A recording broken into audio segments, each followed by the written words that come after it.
Hello everyone, आप सभी का स्वागत है लेट्स स्टडी द बेसिक में। तो चलिए करते हैं NCERT class 7 history chapter 5 tribes nomads settled communities के क्वेश्चन आंसर्स हैं। इसमें वेरी शॉर्ट क्वेश्चन भी मिलेंगे और जो की पॉइंट्स आपके कीवर्ड्स होते हैं उनकी भी एक्सप्लेनेशन हम करेंगे। और उससे पहले हम मैप देखेंगे कि डिफरेंट स्टेट में कौन कौन सी ट्राइब्स थी। तो चलिए शुरू करते हैं। तो यहाँ देखिए बहुत अच्छे से इसमें दिखाया गया है। सबसे पहले हम यहाँ से स्टार्ट करते हैं नॉर्थ वेस्ट में। यहाँ बलूचीज हैं, ठीक है, यहाँ पे बलूचीज हैं। यहाँ देखो हिमालय में गखर है, हिमालय में गखर है। पंजाब में खोखर, पंजाब में खोखर। और यहाँ पे जंजूहा भी है, जंजूहा पर ये इतनी इंपॉर्टेंट नहीं है, इंपॉर्टेंट है बलूची जो कहाँ पे है, नॉर्थ वेस्ट में है, ठीक है। और यहाँ हिमालयाज में है, हिमालयाज में है गरखर्स, ठीक है, गरखर। और यहाँ पे देखो यहाँ पे है अरघुन, और ये सिंध और मुल्तान में है अरघुन और लंघा। अरघुन और लंघा ये सिंध और सिंध और मुल्तान में है, ठीक है। अब यहाँ पे देखो यहाँ पे कोलिस, कोली और जाटवास, ठीक है, कोलिस और जाटवास ये गुजरात में है, गुजरात में है कोलिस और जाटवास। बेटा जो मल्टीपल चॉइस क्वेश्चंस है ना वो कहीं से भी आ सकते हैं, तो हमारे पास मैप है, हम उस मैप को अच्छे से देख सकते हैं ताकि हमें पता चले कौन सी जो ट्राइब है वो कौन से स्टेट में रह रही है। तो हमने देखा यहाँ पे गखर्स है, नॉर्थ वेस्ट में बलूचीज है, अरगुन और लंगाज यहाँ सिंध और मुल्तान में है, गुजरात में कोलिस और जटवार है, जटवास है, ठीक है। अब यहाँ देखो भील, जो भील है और कोलिस है वो देखो भील यहाँ पे सेंट्रल पार्ट में भी है और यहाँ पे भी है। अब यहाँ पे है गोंड, ठीक है, गोंड। अब ये गोंडवाना है, पूरा जो एरिया है ये गोंडवाना है, जहाँ पे गोंड संप्रदाय या गोंड ट्राइब रह रही है, ठीक है। अब यहाँ पे देखो नीचे, अब हम बिल्कुल वेस्ट साउथ में आ जाते हैं। साउथ की जो इंपॉर्टेंट है ये पूछी जा सकती है। साउथ में एक तो बादाहास, बादागस, बादागस, ठीक है, ये किस में है, साउथ में है। एक है वैतर, वैतर, मैं आपको हिंदी में प्रोनाउंस के लिए लिख देती हूँ वैतर। और ये है मारवाड़, मारवाड़ साउथ में। तो साउथ में तीन है, बादागस, बादागस, वेतर और मारवाड़। साउथ में बहुत इंपॉर्टेंट है कि आपसे पूछ सकते हैं कि बिल्कुल जो साउथ में जो तीन ट्राइब्स है उनके नाम बताओ या साउथ की ट्राइब्स के नाम बताओ। तो यहाँ पे देखो वेतर, बादागस और मारवाड़, ठीक है। अब यहाँ हम आ जाते हैं बिल्कुल ईस्ट पार्ट में।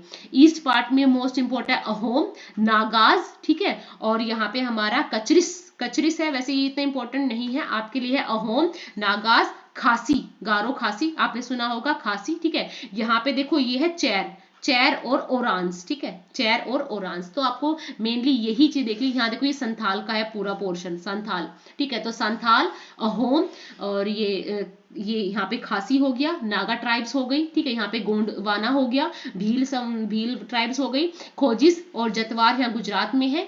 यहाँ पे आपने देखा अरगुन और लंघा, बलूची नॉर्थ वेस्ट में है। ऊपर आपने देखा यहाँ पे है खकर और खोकर, खकर और खोकर, ठीक है, पंजाब के ऊपर के आसपास है ये। साउथ में आपने देखना बादागस, वेतर और मारवाड़। एक बार मैं आपसे ये रिक्वेस्ट करूंगी, मैप निकालिए और मैप में इनको जरा फिल करें, आपको बिल्कुल अच्छे से याद हो जाएगी। बहुत ही इंपॉर्टेंट है और बहुत ही आसान भी है।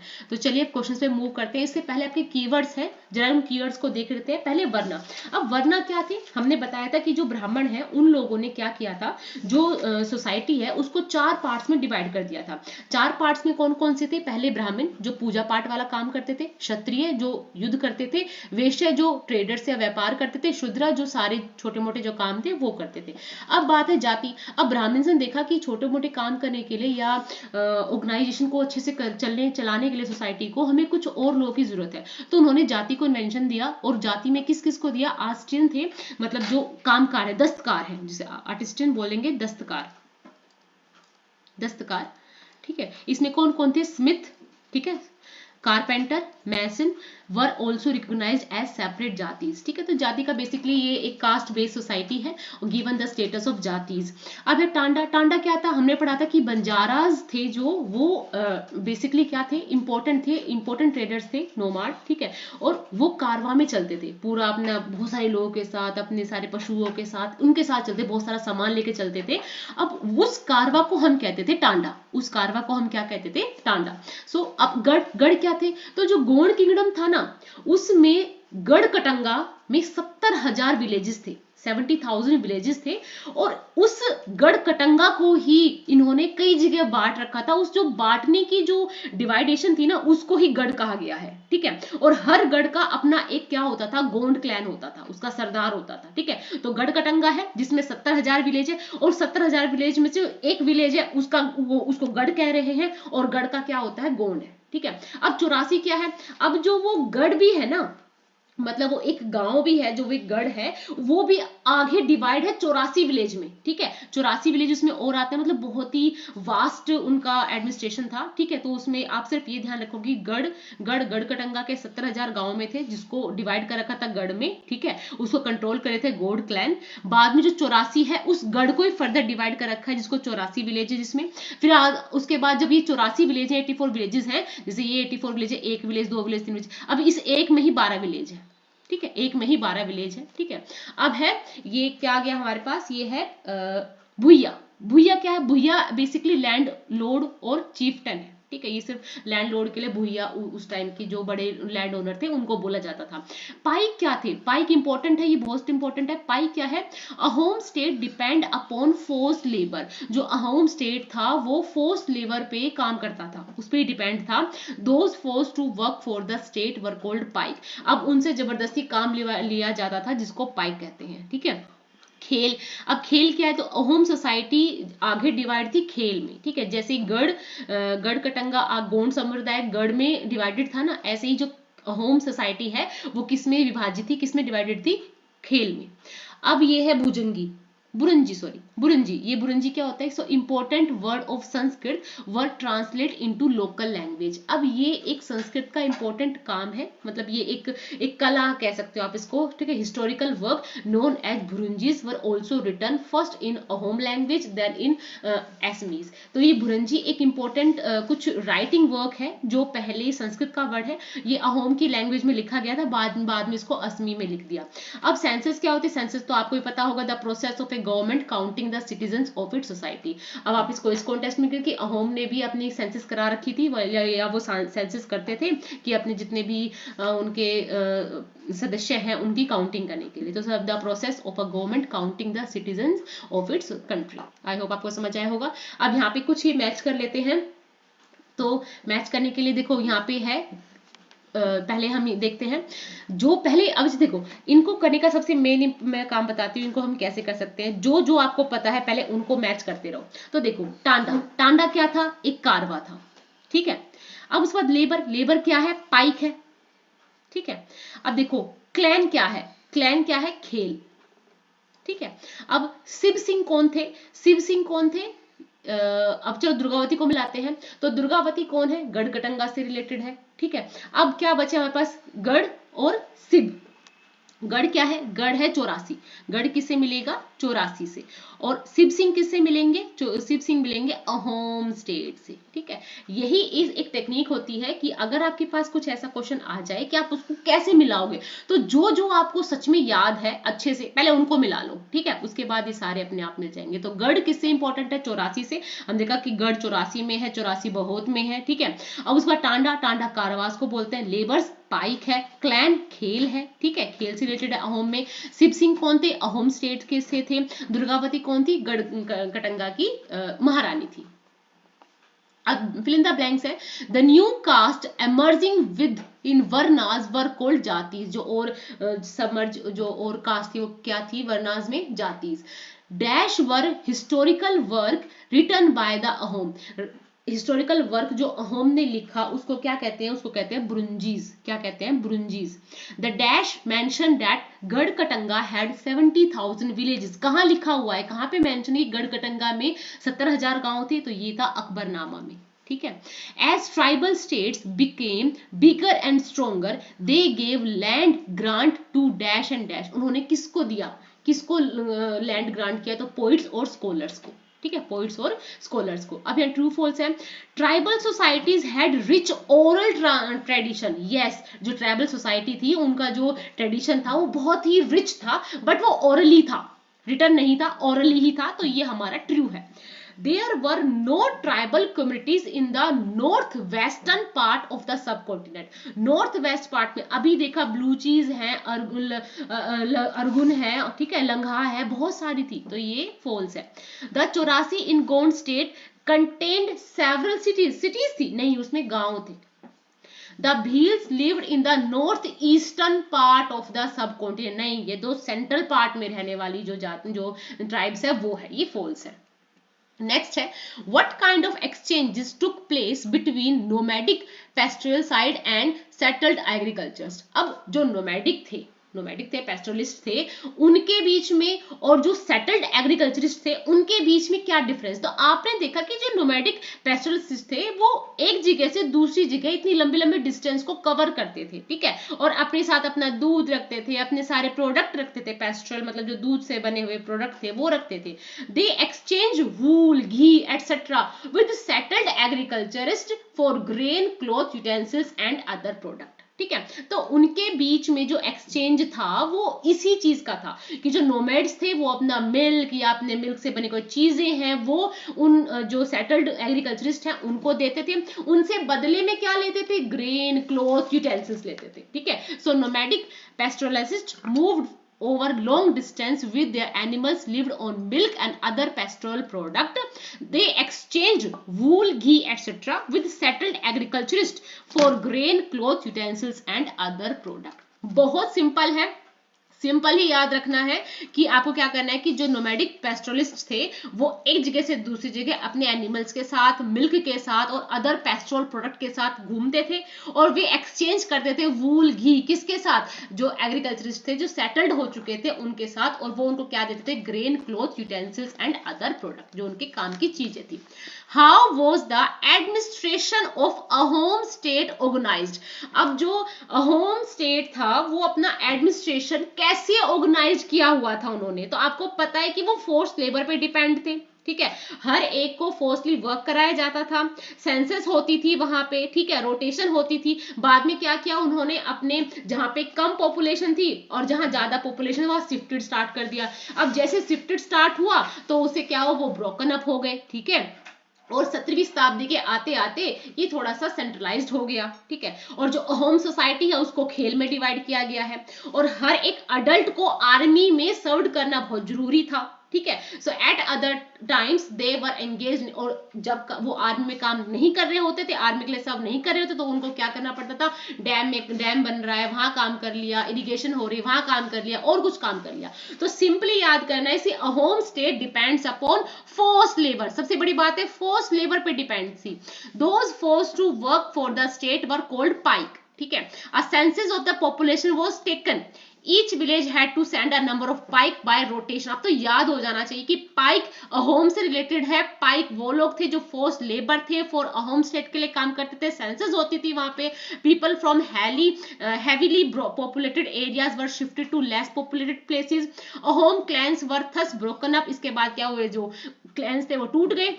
By the first half of the 17th century, administration became quite centralized. Ahom society was divided into clans or khel. All adults males served in the army during war. At the other times, they were engaged in building dams, irrigation system, and other public works. Simply याद करना है, the Ahom state depends upon forced labor. Secondly, the census of the population was taken. Thirdly, the people from heavily populated areas shifted to the less populated places. ठीक है, Ahom clans were thus broken up. By the first half of the 17th century, administration became quite centralized. Ahom society was divided into clan or khel. All adults male served in the army during war, and at other times they were engaged in building dams, irrigation system and other public works. ठीक है, what changes took place in वर्ण based society. अब वर्ण based society में क्या क्या changes आए, क्या क्या चेंजेस आए. So the following change took place in, ये वर्ण है, वर्ण बेस्ड सोसाइटी. सो स्मॉलर कास्ट और जातिज एमर्ज्ड विद इन वर्ण. अब वर्ण में क्या आ गई, छोटी छोटी जातियां भी आ गई. On the other hand many tribes, social groups were taken into cast based society and given the status of जाति. अब जो छोटी छोटी ट्राइब्स थी, सोशल ग्रुप्स थे, उन्होंने भी जाति में इंक्लूड हो गए. ठीक है, कास्ट बेस्ड सिस्टम को अपना लिया. Specialised artisans such as smith, carpenter, mason were also recognised as separate jatis by the Brahmins. Among the Kshatriya, new Rajput clan became powerful. Many tribes became part of the caste system, but only the leading tribe families could join the ruling class. A large majority joined the lower jatis of caste society. Many dominant tribes of Punjab, Sindh, Northwest frontier had adopted Islam. They continued to reject the caste system. Basically पूरे chapter में जो भी जाति से related आया है वो सब लिखना है. तो सबसे पहले यही था कि वर्नाज में कास्ट सिस्टम में जाति इंक्लूड हो गई. ठीक है, जितने भी जो ट्राइब्स थी, छोटी छोटी ट्राइब्स थी, छोटे छोटे ग्रुप्स थे, उन्होंने कास्ट सिस्टम में, कास्ट बेसिस सोसाइटी में आना स्टार्ट कर दिया, जिसको स्टेटस दिया गया जाति का. और जो कौन कौन सी जातियां निकल के आई, स्मिथ, कारपेंटर, मेंशन, ये निकल के आए. और बहुत से जो क्षत्रिय थे उन्होंने अपने आप को राजपूत कहना स्टार्ट कर दिया कि हम तो बहुत पावरफुल है. और क्या हुआ, सिर्फ जो लीडिंग ट्राइबल फैमिलीज थी उन्होंने ही रूल किया. ठीक है, और सब लोअर जातीज में इंक्लूड हो गई. और मैनी डोमिनेट ट्राइब्स सिंध में, पंजाब में, नॉर्थ वेस्ट में जो हमेशा से काम कर रही थी और ज्यादा एक्टिव थी, उन्होंने इस्लाम को अडॉप्ट कर लिया. ठीक है, बस यही था इसमें.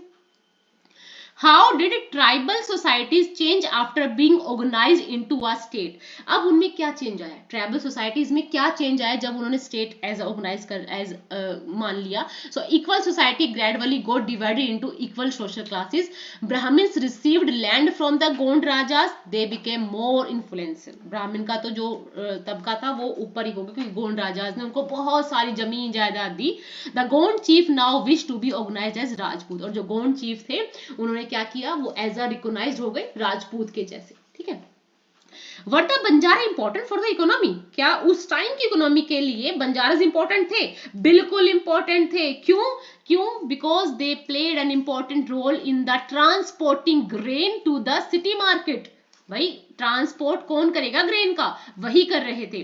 दे usually brought grain where it was cheap available and carried to place where it was sold at higher rate. जहां से कम पैसे मिल रहा है वहां से दूसरे जहां भारी मात्रा में उनकी रेट है वहां पे बेचते थे. ठीक है, एक्चुअली वो एज अ बीच में मीडियोकर के रूप में काम करते, मिडिल मैन के रूप में काम कर रहे थे. From there they again reloaded their auction with anything that could be profitable sold in other places. फिर जहां उन्होंने अपना अनाज बेचा वहां से कोई और चीज रिलोड कर दी और बाद में उसको और जगह बेच दिया. तो इसलिए वो बहुत इंपॉर्टेंट है उस टाइम की इकोनॉमी के लिए. In what way was the history of Gond different from the Ahom? अब यहाँ पे आपको डिफ्रेंशिएशन करना है. ठीक है, आप इसको ऐसे भी पॉइंट में लिख सकते हैं, आप इनको जो लाइन बीच में लाइन खींच के आप जैसे करते हैं वैसे भी कर सकते हैं. तो आप यहाँ अगर आपने चैप्टर बहुत अच्छे से पढ़ा होगा तो आप बिल्कुल नहीं अटकोगे. क्यों? क्योंकि देखो गोंड थे वो गोंडवाना में रहते थे, बहुत बड़ा साम्राज्य था उनका उस टाइम. और जो अहोम थे वो ब्रह्मपुत्र वैली में रहते थे. आए कहां से थे? म्यांमार से आए थे. ठीक है, गोंड प्रैक्टिसाइज्ड शिफ्टिंग कल्टीवेशन. उनके पास थी शिफ्टिंग कल्टीवेशन. गोंड थे तो Ahom did not practice shifting cultivation. ऐसा उनका कोई अपना तरीका नहीं था अहोम का. गोंड किंगडम्स वर लार्ज. जो गोंड किंगडम्स थे वो बहुत बड़े बड़े थे और उनका स्मॉल था. Gond kingdoms were divided into गढ़ सॉरी. और ये किस में थे? लार्ज स्टेट में. ठीक है, उन्होंने लार्ज स्टेट बिल्ड किया. Gond did not use fire arms. अब देखो अहोम के पास ये बेनिफिशियल था कि ये लोग ना फायर आर्म्स का यूज कर रहे थे, जो बारूद हो गया, तोप हो गई, उनका यूज कर रहे थे. पर गोंड को ऐसा कुछ पता नहीं था, वो इस चीज का यूज नहीं करते. तो ये एक 5 पॉइंट है, बहुत इंपॉर्टेंट है. अगर आप अच्छी से इजीली आप याद कर सकते हैं इनको. अब सिमिलरिटीज क्या थी? So the Mughals try to control the land of both at different point of time.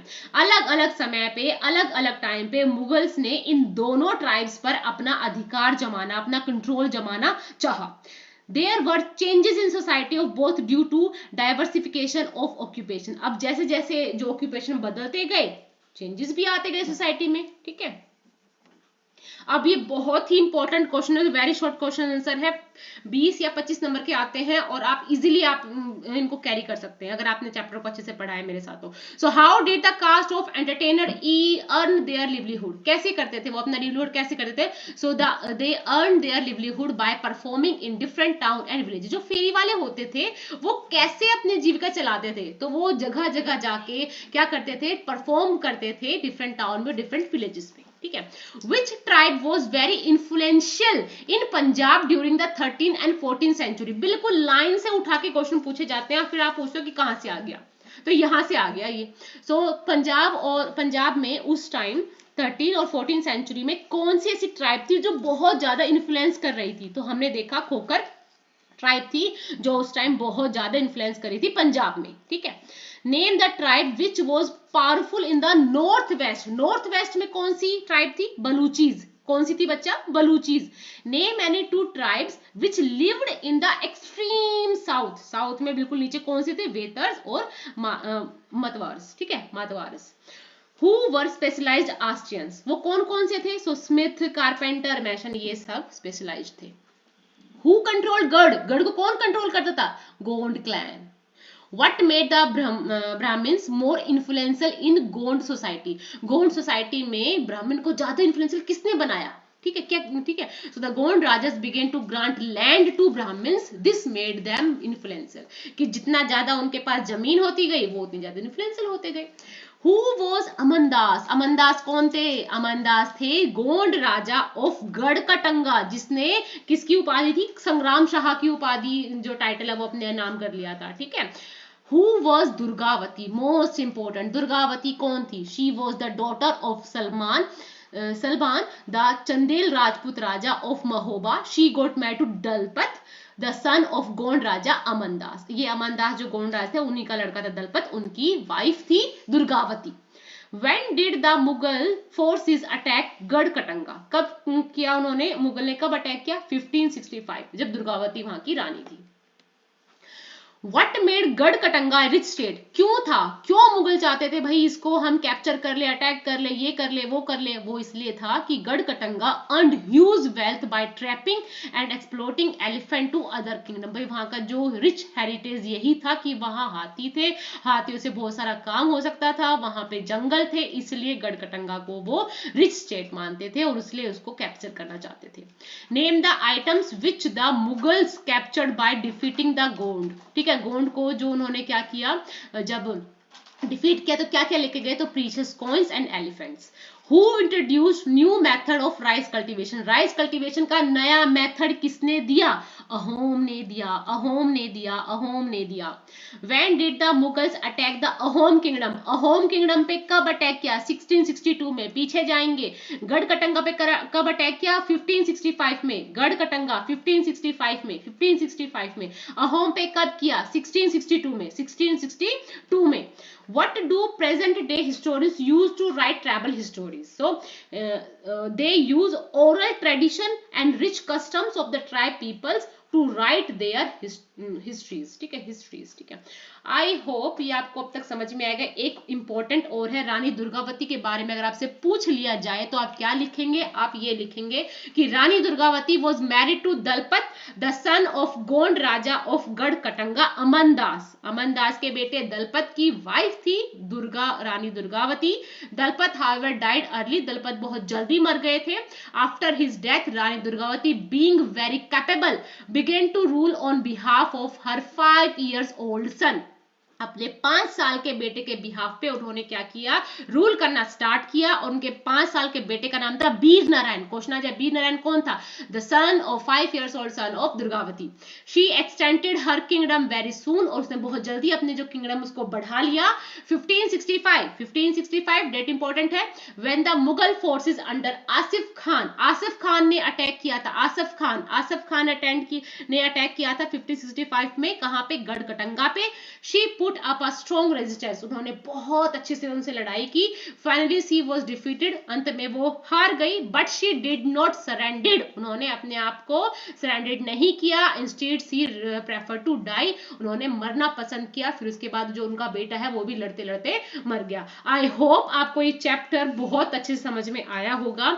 ऐसी ही और वीडियोस के लिए please subscribe let's study the basic. Thank you and keep watching, keep shining बच्चा।